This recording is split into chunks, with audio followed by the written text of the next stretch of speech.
because ibang level yun. Pero kung sa mga buto-buto yan, spine natin, mga joint, maaari. Pero pagka yung ibang mga internal, ano, hindi ko kabisado yun. Pero pag ano kasi sir, Pag-doktor minsan, ano ba, pag nakaupo ka ng ganyan, tapos manonood ako ng TV na kaganon. Minsan pag tumayo po ako, dahan-dahan. Kasi minsan pag alanganin, masakit kaya binabawi ko siya. That is part of this compression. Hinahiga ka rin nung minsan. Oo, Sabi mo pag- ganun ka. Pag bibiling ka, yung papiling, yung ipipiit, Oo, ito. sumasakit siya. Pero ang nakalagay rito, ma'am, is normal lumbosacral spine study. Wala. Pero, kayo naman ang nagre-reklamo eh. Kumbaga, normal ba to? Pero, ganun, ang sakit-sakit pagka... Hindi siya komportable. Pag nakahiga, ang makailamag, ganun pa siya minsan magkagilid. Tara. Sarap. May higang patagilid. Tuturuan ko rin kayo ng ano. Tsaka, sumama kayo sa mga sumba-sumba. Bangga, yung mga ganun-ganun. Malaking bagay yan. Pero, ang sasalihan yung sumba, yung kalibel nyo. Kaidaran nyo. Huwag kayong sasali sa mga medyo bata-bata dahil rat-ratan yun. Paspasan. Oo, paspasan yun. Baka mabigla yung balakang nyo. Pero kung yung mga dance-dance na ng mga pag-ganyan-ganyan, ayos lang yan. Relax lang. Yan, kabilang side. Yan, minsan sir, pag na ganyan ako, kailangan dahan-dahan. Yes, because of this compression, meron tayong tinatawag siya ng mga facet joint, costal facet joint, na hindi siya nakatugma because of this compression.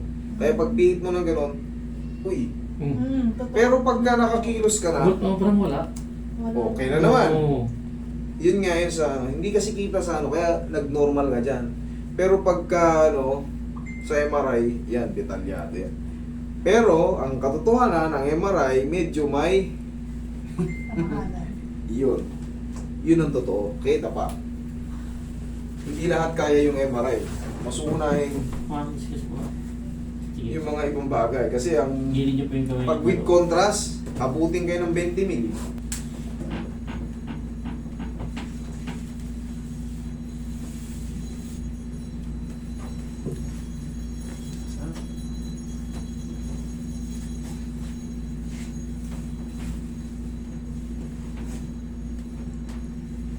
Yan. Oo. Kasunod. Aging. Inhale. Exhale. Yun na yun, nan. Yung simpleng ano lang, kunyari may dinampot ka pababa, tsaka lang muna magtatayo. Ito yung mga sign of aging eh. Kunyari wala kang pilay. Wala kang masakit sa'yo. Ngayon, nalaglag yung pera mo. Nalaglag. Uy! Nalaglag yung pera mo. Aray. Pagbalik mo. Wah! Ito na tayo. May nabot ka sa kotse. Eh! Parang gumaganit. Yun yung mga sign of aging. Nasasabayan niya ng mga discompression. Kaya, pagbiling mo ng gano'n, ngayon, pabibilingin kita. Yung sinasabi mo, pag kumikilos ka ng gano'n, o, tatagilid ka ron. Sige, tagilid ka ron. Sige, o, wala. O, kabila, ikot ulit. Ikot, o. Yung sinasabi niya eh, pag bumibiling siya, eh, ano, may ano eh. Dandahan pa yan, sir. Oo, tandaan. Eh, ngayon, nakapihit-pihit. Pero, sabi ko nga sa inyo, hindi kayo severe. Yung nararamdaman nyo is part of this compression. Pero anong sagot doon? Para manatili kayong strong at mawala na yun. Para ma-overcome yan. Pag-gising nyo sa morning, yan. Tapos yun nga, para mas maging healthy pa kayo, sali kayo sa mga sumba-sumba sa court. Yung mga pag-ganong-ganon lang. Parang wala akong naramdaman na sakit sir, pero masarap ang ano po.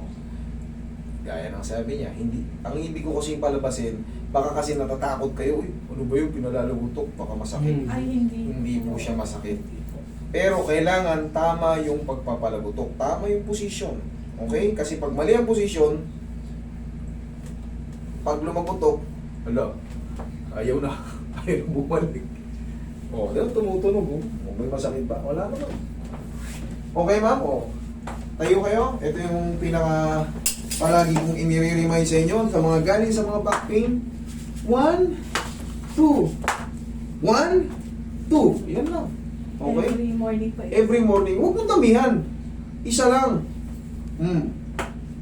Yan lang. May lalagutok dyan na magpapa, lalo kasi pag galing na kayo sa mga lower back pain, yan talaga ang pinaka-the best.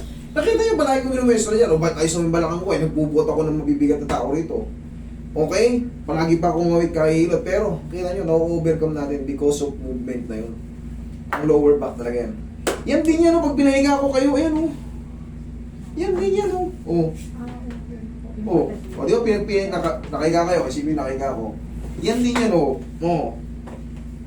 Pero syempre, ang lamang ko dyan, ang advantage yan, syempre, alam ko yung ginagawa ko, yung may traction pati, tsaka yung may pectus kasi.